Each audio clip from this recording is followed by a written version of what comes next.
Good day. It is about 20 degrees. It's been kind of stormy, but I'm in a different city today. I'm in Calgary. Came down here for a funeral. And the funeral happened to be at the church I used to go to as a kid. So I thought I would just wander around the streets where I grew up. This here is the house I grew up in. Of course, as soon as I started filming, everything became a busy street. So this is the house I grew up in Calgary.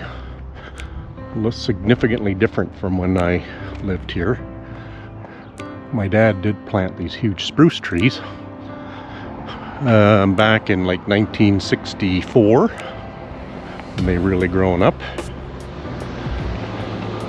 Surprised they're still around. Here's the side of the house from a different angle. So yeah, so I just thought I would wander the streets I used to wander when I was a kid. Some days we were latchkey kids, so we could kind of roam the streets like a pack of wild animals. So let's head out this way. This is the route I would have taken to elementary school. A lot of these bungalows have been modernized or rebuilt, but there's still quite a few houses that kind of remain the same. Let's cut over here, but you see houses everywhere being replaced. This house here beyond these trees was a unique one in the neighborhood, as it had a pool.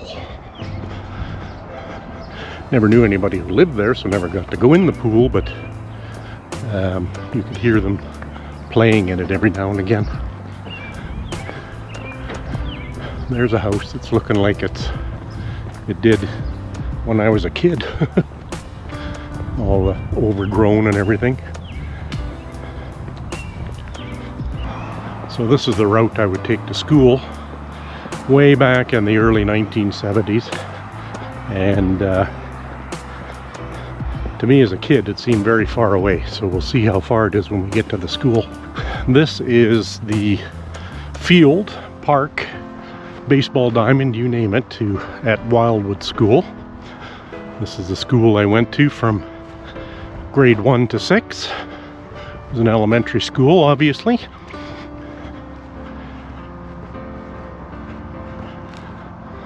That school has been there since, I want to say, probably the mid-1960s. It's no longer here, but right where that backstop is, there used to be an air raid siren. So that goes to tell you how far back the school was. I never heard it go off, but people who live around here say they used to test it every now and again, and you'd have that air raid siren going off. Strange to think about now.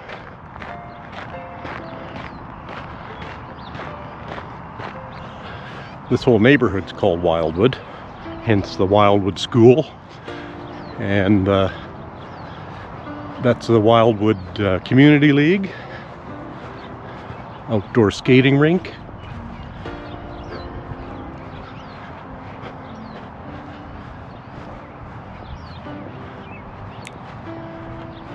So this was not quite a kilometer to get here, but when you're 6, that seemed like it was a long ways away. In this courtyard, those two doors, sets of doors over there, the left one used to be labeled boys above it and the other one girls above it, and nary the two should cross. This is actually quite an expensive neighborhood to live in now, probably because its proximity to downtown. It's only about a 10-minute drive to downtown. When I was going to the school in grade 2, that was an addition that they added on to the school. They didn't actually put portables in, they would add additions to the school. That's the door I used to go into in grade 2, and the same one where I was climbing the wall using the coat rack and pulled it right off the wall. And that was back in the day when you thought you were going to get the strap. Did have a talking to with the principal, but never did get the strap.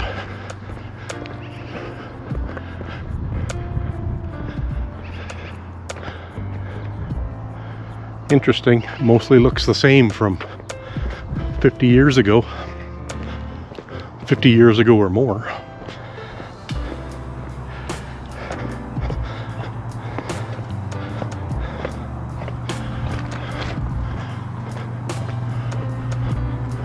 I think down here where that open window is was my grade 1 class.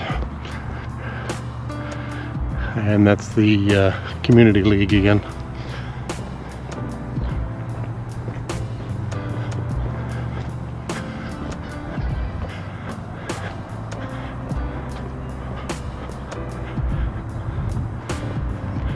And that's where the mobile library used to park, or bookmobile.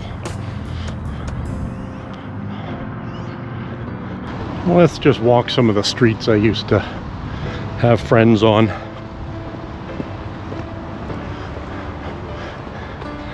You always wonder where they went, and if they're not on social media, you kind of have no clue anymore.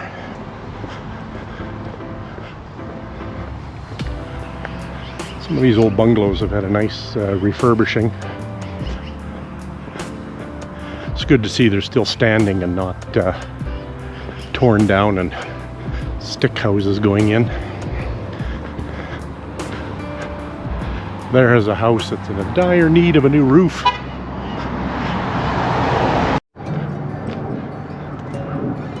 I had a friend named Bill Phillips who lived along here.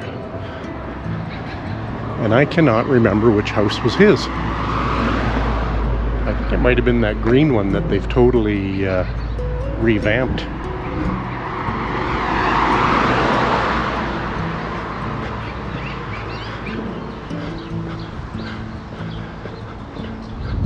See, that's the new thing these days. Taking up the big backyard and putting another house in the backyard. It's not just an Edmonton phenomenon, it's happening here too.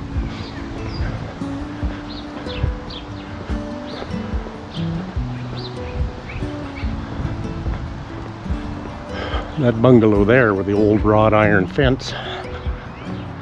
Can't remember the last name of the people that used to live there, but I was in the choir in church when I was like 6. And the boy that lived there, he was probably like grade 6, but to me he was like a man, and he used to help me find the hymns in the hymn book and stuff like that.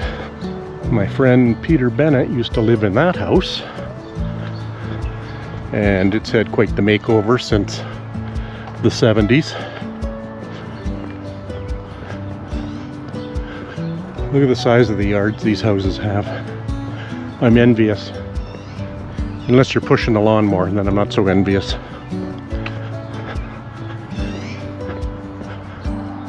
I think my memory is failing me because I don't think that was Peter Bennett's house.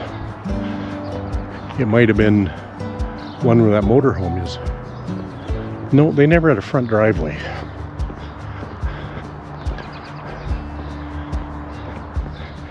Okay, that house I do recognize. Friend Jim Grove lived in that one. And that tall white house over there, that was Marlene Yanchula's house. She was kind of mean to me for some reason. Not sure why. I used to deliver newspapers all through here. I was a horrible newspaper delivery person. I'd get the papers out on time, but you're 12 years old and you have to deal with a bill, a paper bill, and pay your papers, and then whatever was left from your collecting, that's what you paid your bills with. And then the rest left over was yours. Well, I think I was 2 months in arrear because I had some kind of fetish for arcades. So I'd collect a little bit of money and go spend it in the arcade, and then had to try and figure out how to pay my paper bill. I remember handing the paper route off to a friend, and I think I probably screwed him over a little bit because I think he would have been 2 months behind on paying the bill. Well, maybe 1 month. Yeah, this area was brand new in about 1960, 61. This house here used to be owned by the local weatherman. I think his first name was Don. Can't remember the friend's house, or the friend's name who lived in that house, but they were like rich. They had an automatic garage door opener. When we saw that, it was like, ooh, look how rich they are. And then I believe that stucco house with the blue shutters over there is my friend Kevin Ozie's house from way back when.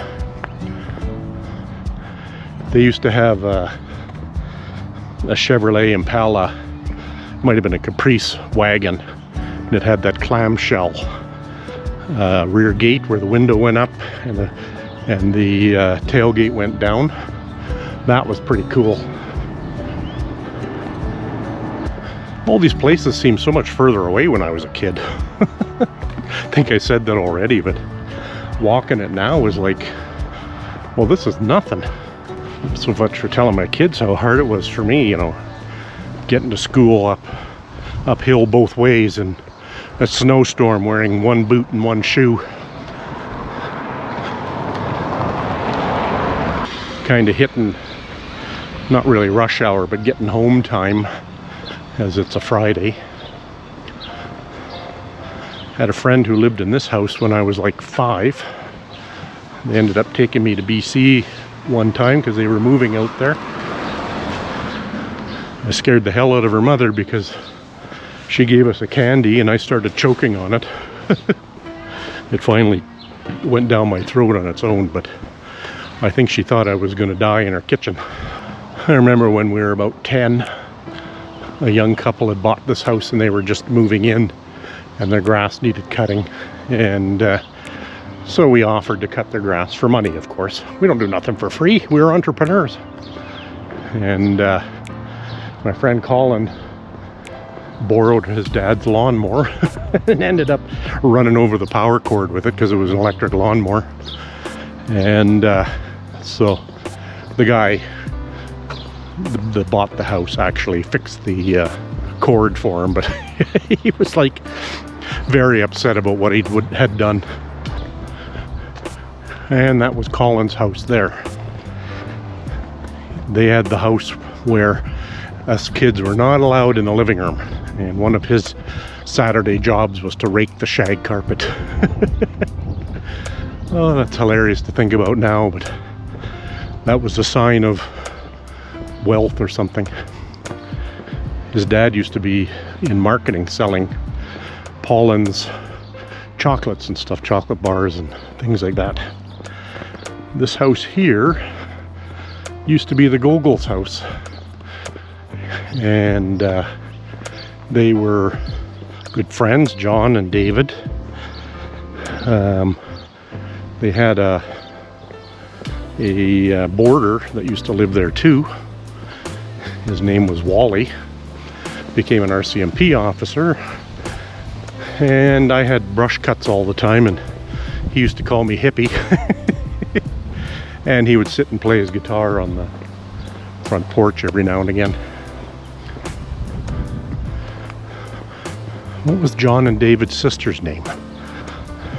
I want to say it was Mary, but that's what their mom's name was, so now I don't know. This is a Good Shepherd church I used to go to when I was a kid, and that's the one I sang in the choir in. This whole front facade didn't used to be there. You can see through the glass, well, I can anyways, the front steps that used to be outside. That's where I was at the funeral today. Someone's got a fire going. It smells nice. Yeah, I was 6 years old, used to get myself up on my own on a Sunday, race down there and put my choir robes on and sing my little heart out in the choir, or at least mouth the words anyways. It would be nice to move back here and live in one of these redone bungalows, but the amount of money you have to pay now, like that's probably $650,000 house at 1,100 square feet. Kind of crazy. This is going to show my age, but in front of this house on the side there, there used to be a firebox, and it was put up back in the days when not everybody had phones when this neighborhood was built. So this house, or this neighborhood, was built I think in the mid-50s. And if you need to call the fire department, you'd run to that pole and pull the handle down, and the fire department would come and you tell them where to go.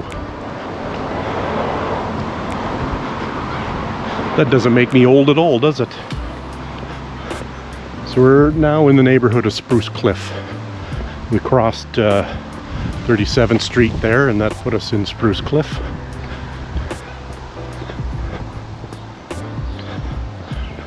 More examples of this infill housing, where they take a lot like that bungalow's on and put up a duplex like that. In theory, it sounds good, but you're not making it affordable housing when those places are unaffordable for people who need it. In a neighborhood that was full of these is now full of those. So we used to come from the west there and go through this alley here to get to kindergarten when I was 5 years old. Hard to believe that a 5-year-old would walk nearly a kilometer to go to kindergarten by themselves. Mind you, I did have my friend Betty that we both went to kindergarten together. Wonder what happened to her too. She lived just down the street from us. I don't remember her going to Wildwood school. Maybe she went to Spruce Cliff here. And I believe at the end of this path, there used to be a Greek Orthodox church. Let's see if it's still there. No, it's another block down, I think. My memory is starting to slip. There's the church I remember. The dome on it.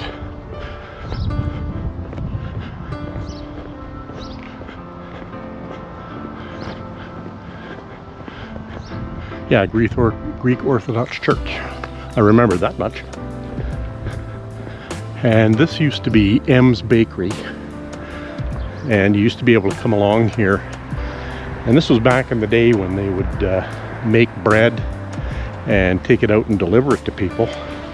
And you'd come by here and just smell the baking bread. It was like, oh, so mouth-watering. Still a bakery though. So that over there is the Spruce Cliff. I'm having trouble talking today. The Spruce Cliff Community Center, and that is where I went to kindergarten back in I guess it would be 1969-70.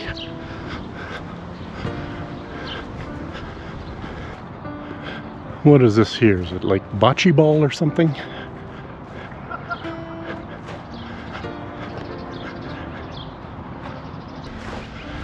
So this is where my brother-in-law's parents' house used to be. Pretty much sat right there. And they tore it down to put up multi-unit buildings here. My second sister had a boyfriend, I think, that lived just across the street at one time.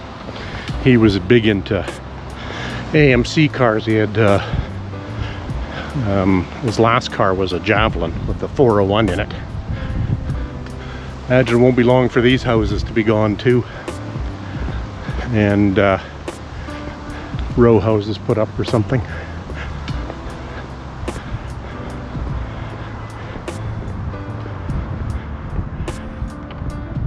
It used to have a library in it, but it doesn't look like it does anymore. Well, let's carry on back this way. Heading west now.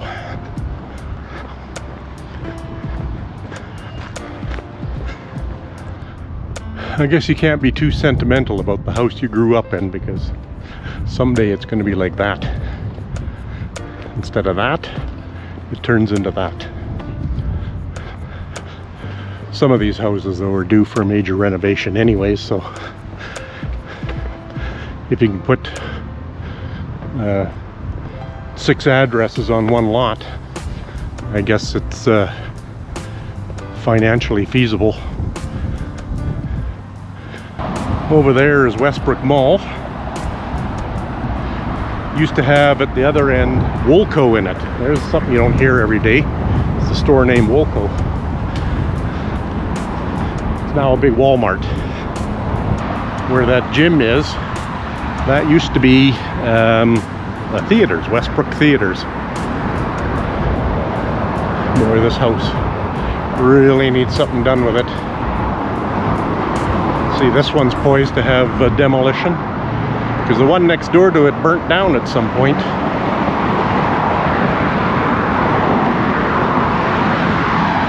This is the neighbor of Rosscarrock, and it is the neighborhood where my junior high was that I went for grade 7 and 8 and a little bit of grade 9 before we moved out of the neighborhood. I do find walking on sidewalks quite a bit harder on my knees and my ankles.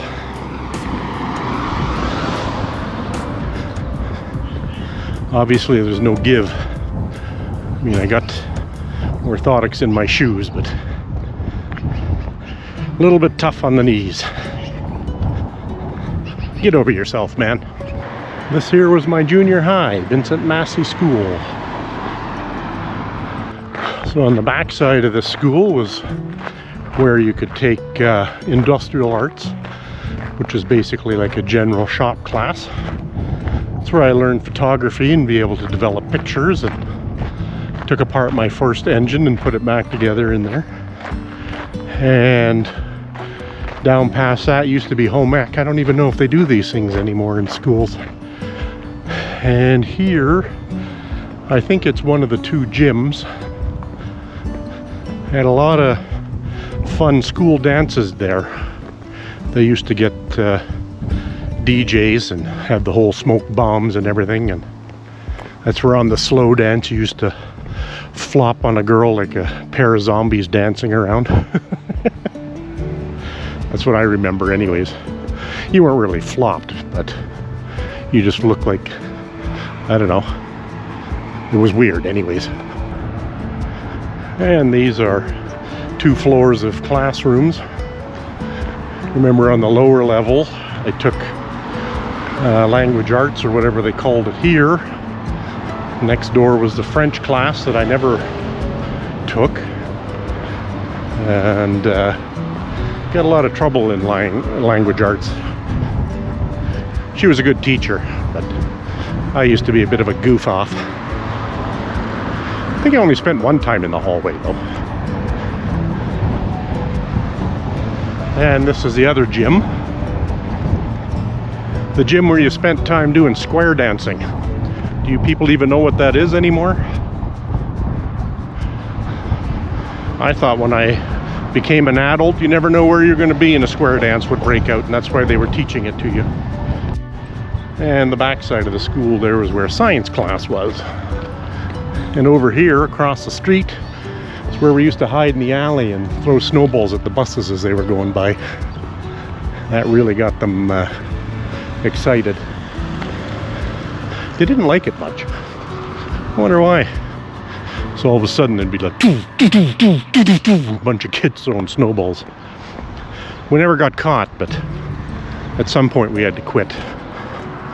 This is the route we used to take to and from junior high from home. was down the street.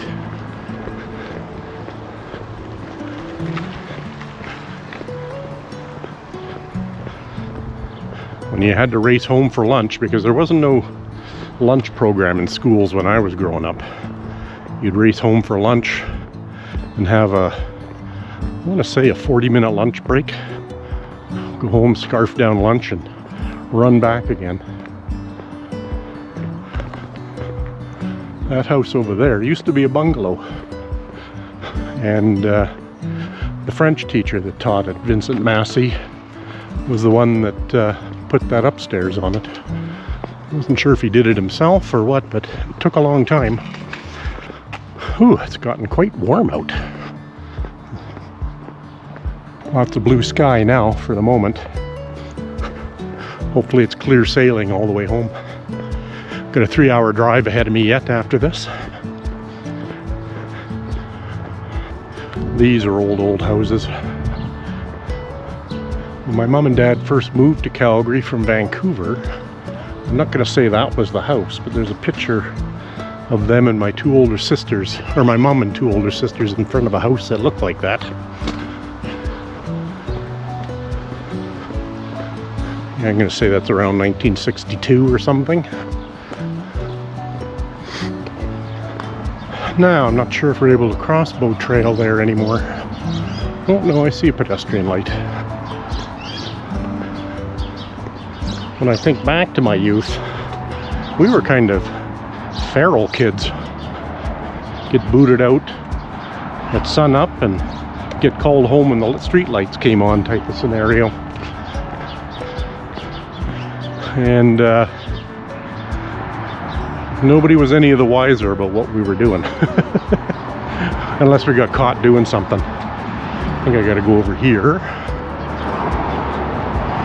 and catch that pedestrian light. I had a friend who lived in this house back in the day when I was really young, probably, I don't know, 7 or 8 years old. These cars have been back here forever too. They had moved away since those cars were there. Main thing I remember about this house is the basement flooded once when they were living there. And I'm talking deep. It was like 4 stairs up, full of, we'll just say, muddy water.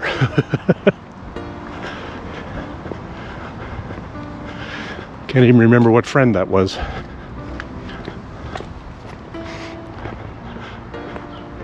So this is kind of back into Wildwood here where I started, or was in the middle of my walk. It's funny how some of these houses are meticulously maintained and others are just kind of left to go. This one's had a facelift. It just looks like it needs some yard work, but well, their peony sure popped out nice.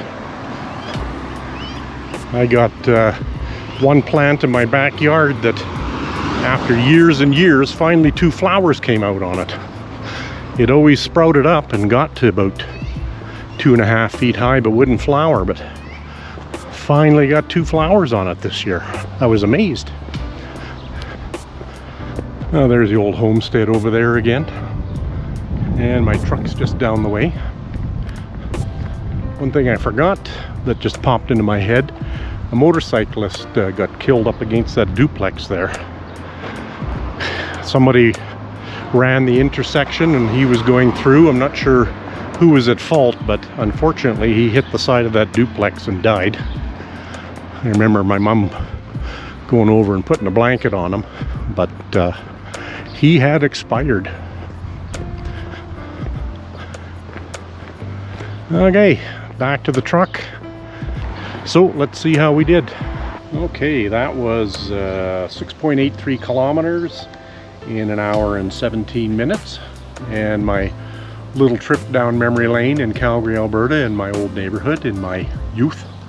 So yeah, it was good to wander around here and kind of bring up old memories. Until the next one.